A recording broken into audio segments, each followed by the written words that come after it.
Welcome to Indira Gandhi National Open University.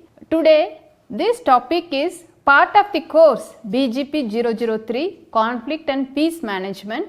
The topic of this today's session is Conflict over Resources 2. In the earlier session, we were talked about what is resources, what constitutes resources, what are the natural resources, why conflict is happening over resources. Now, let us continue this topic in this session also. I am Dr. G. Uma, faculty in the School of Gender and Development Studies, Indira Gandhi National Open University. Once again, I am welcoming you all for this session. Let us start with the conflicts. You all must be listening or hearing this word often. So, the conflict we need to understand much further in this area. The last 20 years have witnessed 17 intrastate conflicts fueled by the trade in natural resources. Resources such as diamonds, timber, minerals and cocoa have exploited by armed groups in several countries including Angola, Cambodia, the Democratic Republic of Congo, Liberia and Sierra Leone, thereby contributing to conflict and undermining peace efforts.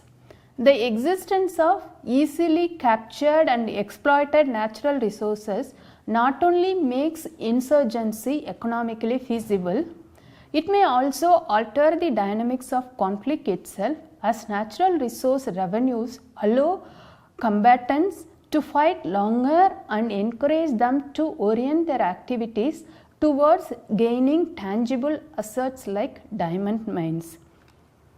Thus, revenues and riches can alter the mindset of combatants, turning war and insurgency from a purely political activity to an economic one, with conflicts becoming less about grievance and more about greed. In other cases, local level conflict over natural resources occurs in stressed or degraded environments where demand for scarce resources such as land and water exceeds available supplies. This often compounded by democratic pressures and disasters such as drought.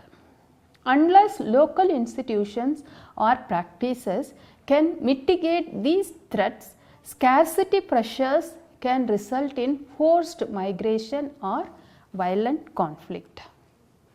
In Darfur, for an example, a steady loss of fertile land coupled with rapidly increasing human and livestock populations is one of the several specific stresses that has driven the region into conflict. Worldwide, democratic pressures and urbanization, inequitable access to and shortage of land and resource depletion are widely predicted to worsen in the coming decades, with profound effects on the stability of both rural and urban settings. With 75 million people added to the planet annually, the population of the 50 least developing countries is expected to more than double by 2050. Already 1 out of 7 people on the planet live in urban slums and 1 out of 3 live in $2 per day or less than that. Finally, climate change, you must be hearing the term climate change, is increasingly seen as a threat to international security.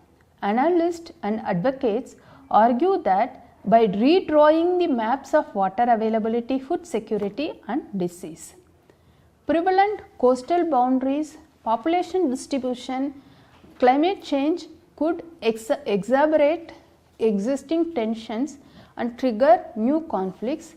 The spring 2008 food crisis manifests how the convergence of various global trends dramatically affects the most vulnerable groups, and how this can also lead to instability in various locations around the globe.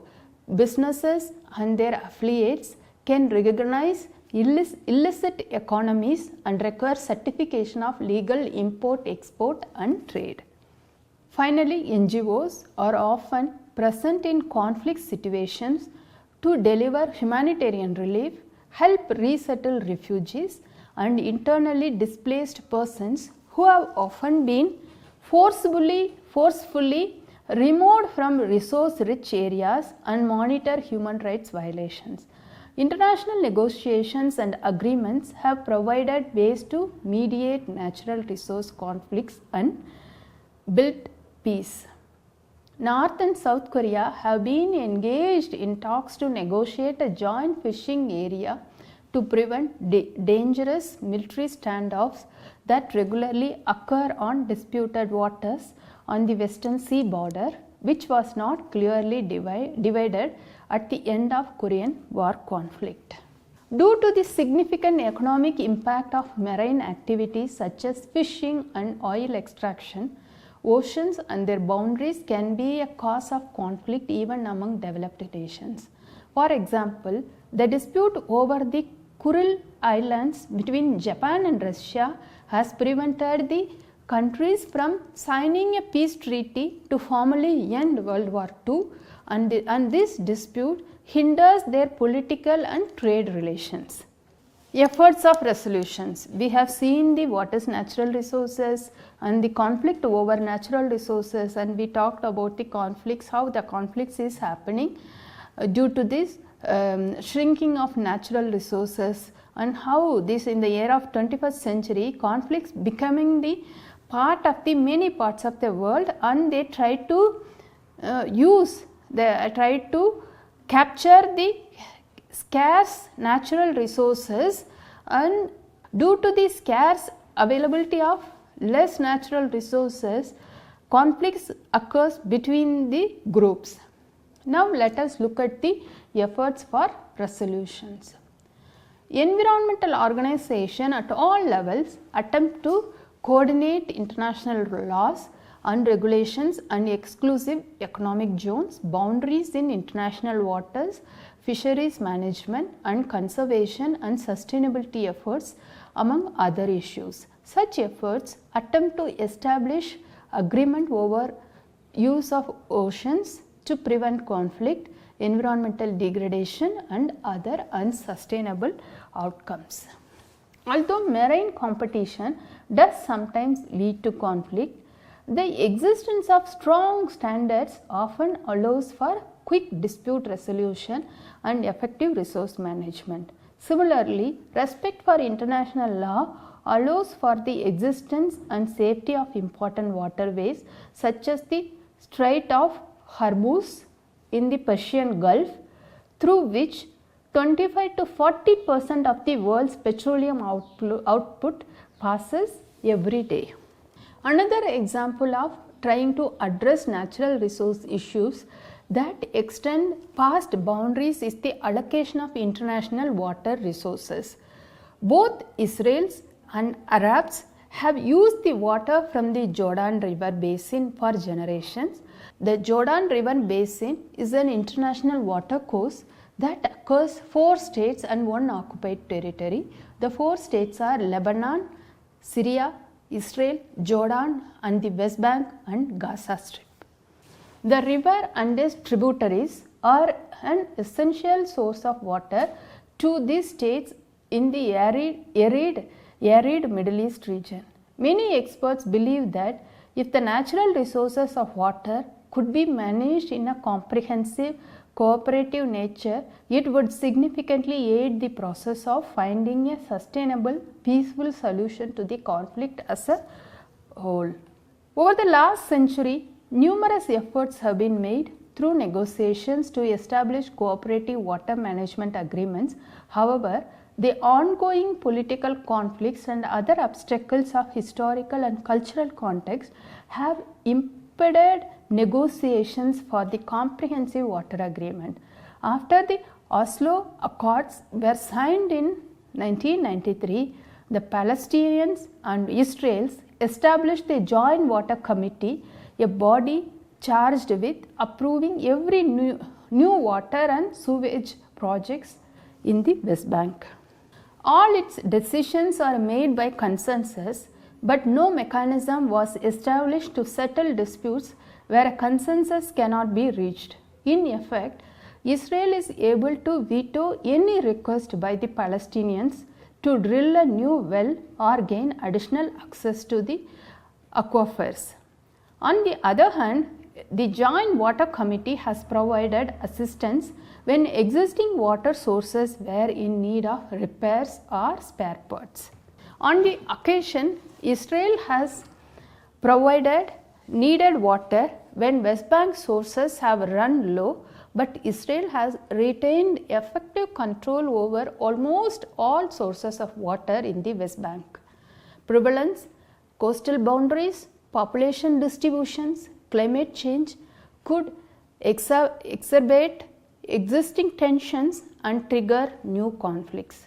The spring 2008 food crisis manifests now the convergence of various global trends dramatically affects the most vulnerable groups and how this can also lead to instability in various locations around the globe.